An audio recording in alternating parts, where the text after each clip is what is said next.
your body, your arm or your leg, you are familiar with the routine.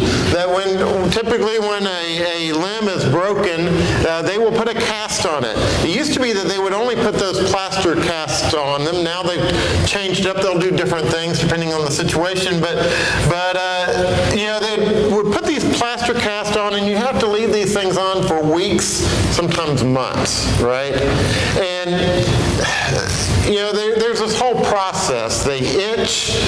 There's usually an odor that comes out from them over time. It's just not a fun process.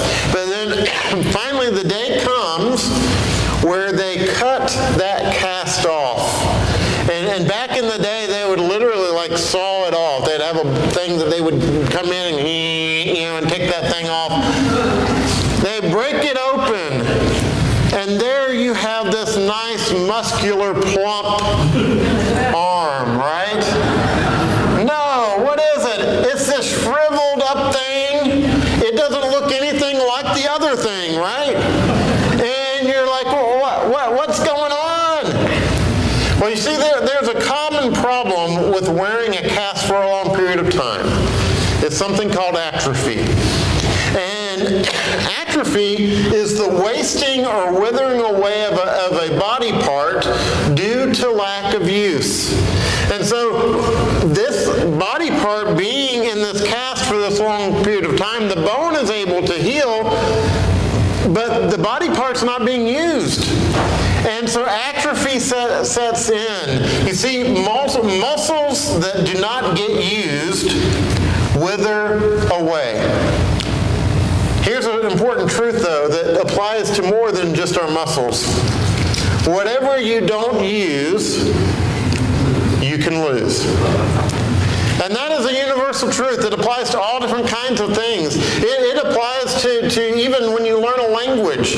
How many of you took high school Spanish?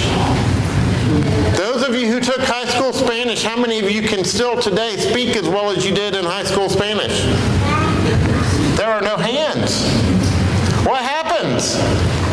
When you don't use it, you lose it.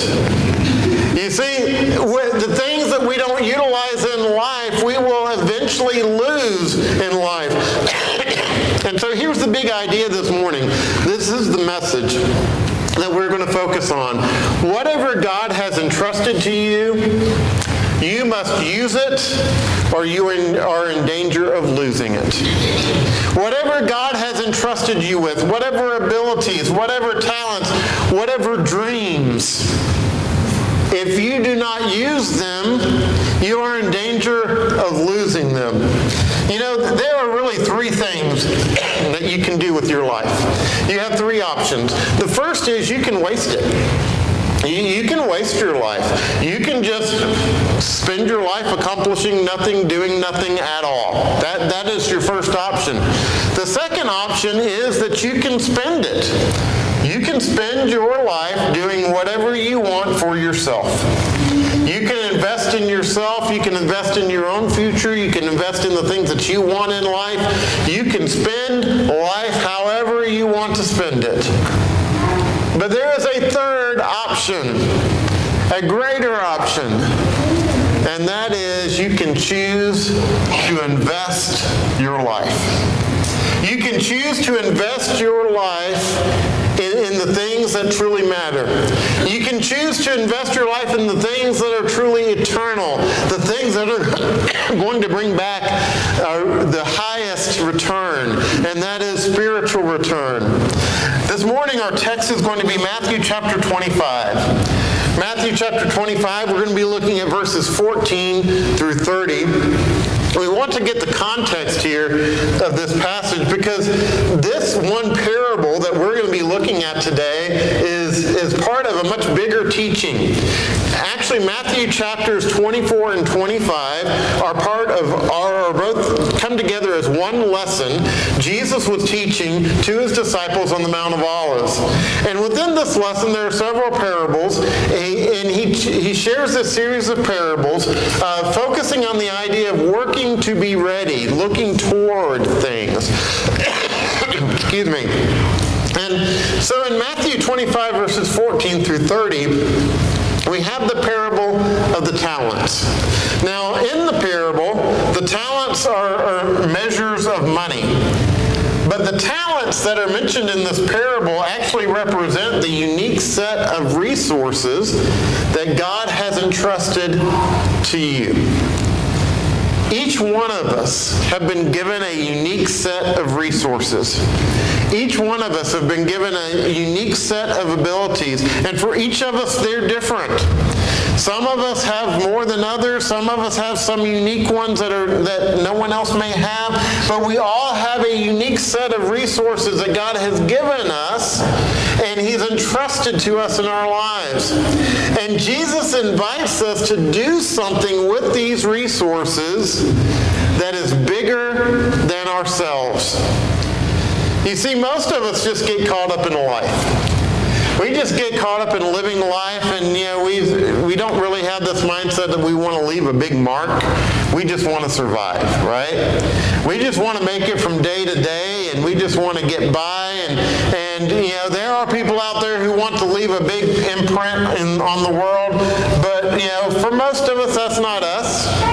We just want to get through life. We want to get through day to day, and we don't really look at doing anything other than just survival.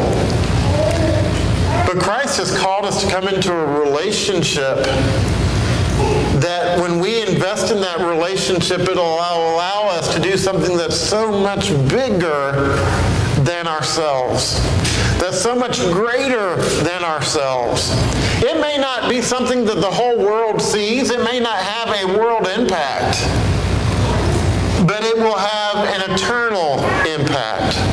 And so this morning we're going to walk through this parable, and we want to see three things regarding this investment that we have been called to make in this eternal investment we've been called to make through our lives. First one is this: every talent includes a responsibility from God. Every talent includes a responsibility from God. With an ability, there is a response ability. We have a role to play. Let's look at what he says here. Jesus begins in verse 14. He says, "For it will be like a man going on a journey, who called his servants and entrusted to them his property. To one he gave 5 talents, to another 2, to another 1, each according to his ability. Then he went away. He who had received the 5 talents went at once and traded with them and made 5 talents more. So also he who had he who had the 2 talents made 2 talents more. But he who had received the 1 talent went and dug in the ground and hid his master's money. Now after a long time, the master of those servants came and settled the accounts with them."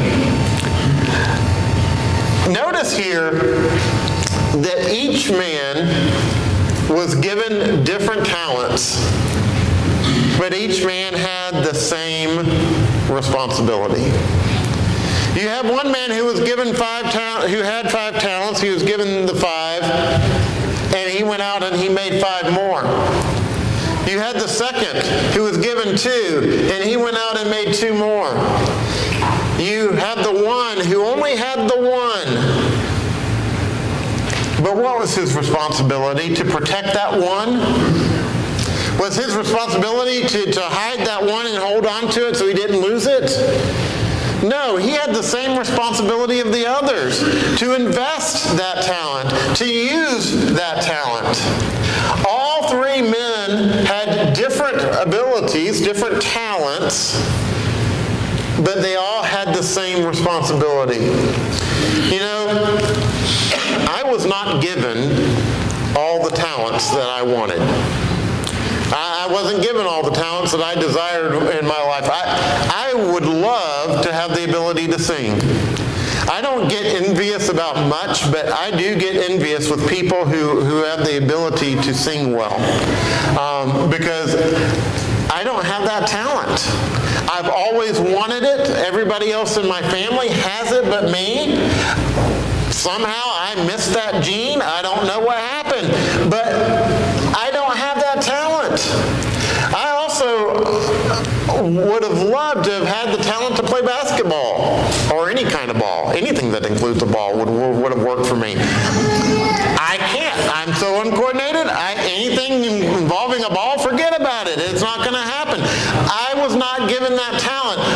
I wanted both of those talents. I did not get either one of them. So that means that I don't have any responsibility for the talents that I have since I didn't get the ones I want, right?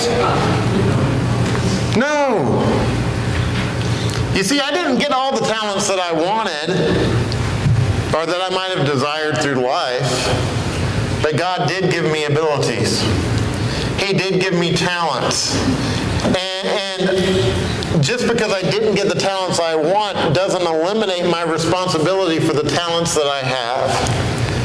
The truth, too, is that every one of us will see our talents change over time. We talked about this a little bit this morning in Bible class.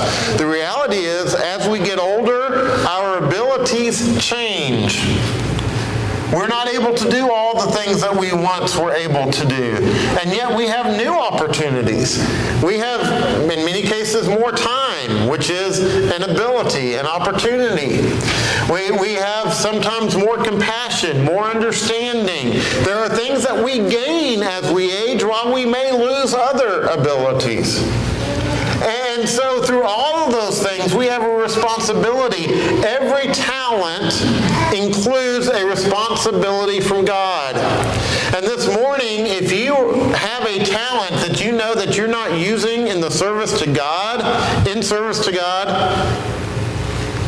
then you're not meeting your responsibility.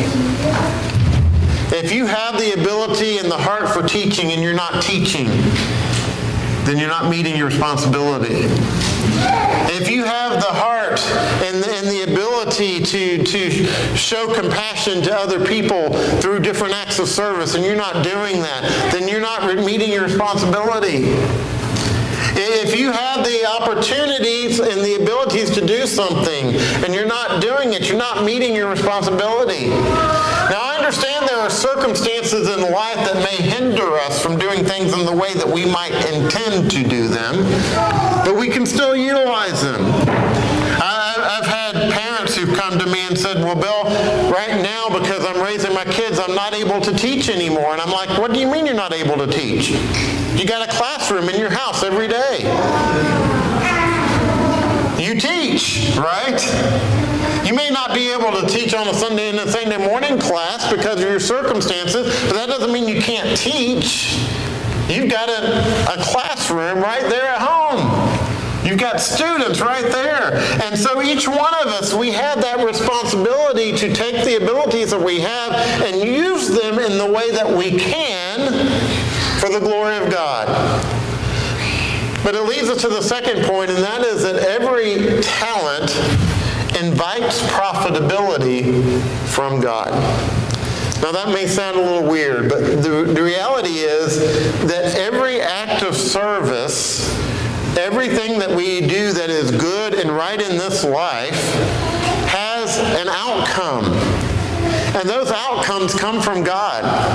They come from Him. And so every time that we use the talents that God has given us, it provides an opportunity for positive things to come as a result. Let's get back in. We're going to read a lengthy passage here, but we'll walk through it, picking up in verse 20.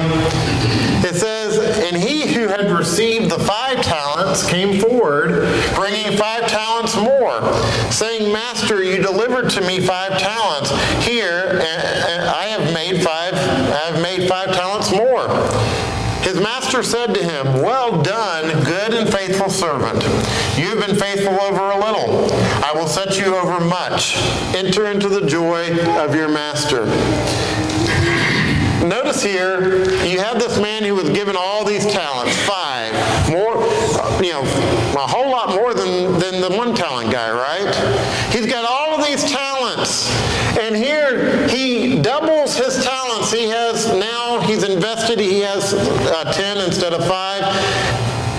does the master say? He says, well done. You're going to enter into the joy of your master. But then, verse 22, let me back up here. I'm getting ahead of myself. Verse 22, it says, and he also said, he also who had the 2 talents came forward, saying, Master, you delivered to me 2 talents. Here I have made 2 talents more. His master said to him, you didn't do as well as the other guy. You should have gotten 5 talents. The other guy got 5 talents. Is that what he said? No. Here's a guy who has 2 talents. He invests. He doubles his talents. He doesn't have as many talents as the 5-talent guy. Why? He didn't start off with as many talents. But what's his reward? His master said to him, well done, good and faithful servant. You have been faithful over little. I will set you over much. Enter into the joy of your master. So you have 2 men, different abilities. Both, though, produced results. And for both, even though the results were different, both received the same thing, the joy of their master. Verse 24, he also who had received the 1 talent came forward saying, Master, I knew you to be a hard man, reaping where you did not sow, and gathering where you scattered seed, so I was afraid. Now let's stop there for a moment. Isn't that a good way to endear yourself to your master? The other 2 say, hey, you gave me 5, I made 5. The other one said, you gave me 2, I made 2. This guy says, hey, listen, I already knew that you are just a bad dude. And I'm scared of you.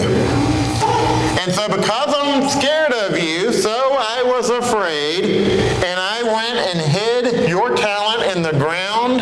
Here you have what is yours. And so here's this 1-talent guy. He says, man, I was scared to death of what you would do if I lost your talent. So I just took that talent and I hid it. So here, you can have it back. There you go. The master says, man, you did a great job. That's awesome. Enter into my joy. Right? No. Verse 26, but his master answered him, you wicked and slothful servant. You knew that I reap where I have not sown and gather where I scattered no seed. Then you ought to have invested my money with the bankers. And at my coming I should have received what was my own with interest. In other words, he says, first of all, he says, you're wicked and you are lazy. And then he goes on to say, if you know me so well, you know what I expected from you. You know that I expected you to make a profit. And yet you didn't do that. Why? Because you're lazy and you're wicked. What we need to understand is while God does not respond in the same way that this master responded, God does give with the expectation of return. God does give with the expectation that we are going to use our talents for Him. You see, every talent that we have can be used for the glory of God. Every ability that you have can be used for the glory of God. Now, I know some of you are sitting here thinking, well, I've got a talent. How could you use that? For example, some of you may not know. I'll let you know now. I have a special talent that I can burp the ABCs. I have that talent. I've done it at camp. I will not do that here. I have that talent. Okay? Folks, that's not what we're talking about. That's not something I'm going to do to the glory of God. Every true ability that God has given you, you can use to His glory. Peter lays this out for us in 1 Peter chapter 4, verses 10 through 11. 1 Peter 4, beginning in verse 10, it says, "As each has received a gift, use it to serve one another as good stewards of God's various grace. Whoever speaks, as one who speaks oracles of God. Whoever serves, as one who serves by the strength that God supplies, in order that in everything God may be glorified through Jesus Christ. To him belongs glory and dominion forever and ever." In other words, Peter says, whatever gifts we have been given, we are to use them to the glory of God. And that is God's expectation for us. God expects us to use the talents and the abilities that he has given. In other words, he invites us to invest in spiritual things. He invites us to invest in the things that are eternal, and we do that by using the abilities that he has given us to his glory. And that leads us to the final point this morning, and that is that every talent involves accountability to God. We are going to be held accountable for whether or not we truly have used the abilities and the things that God has given us. Let's finish out the text this morning, Matthew 25, by looking at verses 28 through 30. It says, Jesus says in the parable, "So take the talent from him and give it to him who has the 10 talents. For the one who for everyone who has will more be given, and he will have an abundance. But from the one who has not, even what he has will be taken away. And cast the worthless servant into the outer darkness, into the place where there will be weeping and gnashing of teeth." The real point of this parable is this: we are accountable for how we use our talents for God. We're accountable. And so if we find ourselves making excuses for why we're not using our abilities, if we find ourselves stepping back and saying, "Well, I've just been so discouraged. I don't want to use my talents anymore. I don't want to be criticized. Therefore, I'm not going to use my talents." Or, "I'm just tired. Therefore, I'm not going to use my talents." We will be held accountable for that. You see, God has entrusted you with certain abilities and talents. And how you use them matters to God. He gave them to you for his purpose. And so this morning, are you using those talents? Are you using those abilities for his purpose, for his glory? When I was young, I suffered from very low self-esteem. I grew up in a family where I had 2 sisters that were very talented in sports, and I wasn't. I didn't feel like I could do anything. I just never felt very confident in myself. And to be honest with you, I still struggle with that today. And yet I also have come to recognize over the years that God has given me certain abilities. Maybe not all the ones I've wanted. And some of them have changed over the years. But he's given me abilities. He's given me talents. And I look back and I see how God has used those things. I told you last week I'll be talking about camp for a while because that's just what happens. I spend a week there and it kind of encompasses me. One of the reasons why I go back to camp again and again and again and again is because I look back over the 30 plus years that I've done camp, and I have seen how God has changed lives. And I see how God has used me over those years to change lives. That's an ability God's given me. And what if I just decided early on that I would not use that ability? What if 30 years ago I decided, well, camp is sweaty. It's hot. I don't really like sweat. I don't like bugs. I'm not going.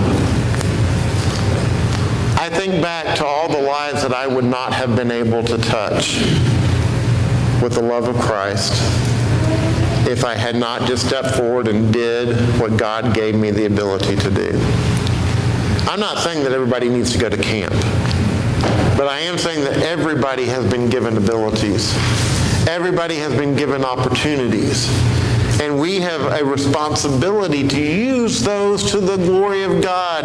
And why is this so important? Because in order for this congregation to move forward, in order for us to be the church that God has called us to be, it takes each one of us using our abilities for His glory and for His purpose. This morning, what are your talents? What are your abilities? And more importantly, are you using them in service to God? If you're subject to the invitation, we invite you to come as we stand, as we sing.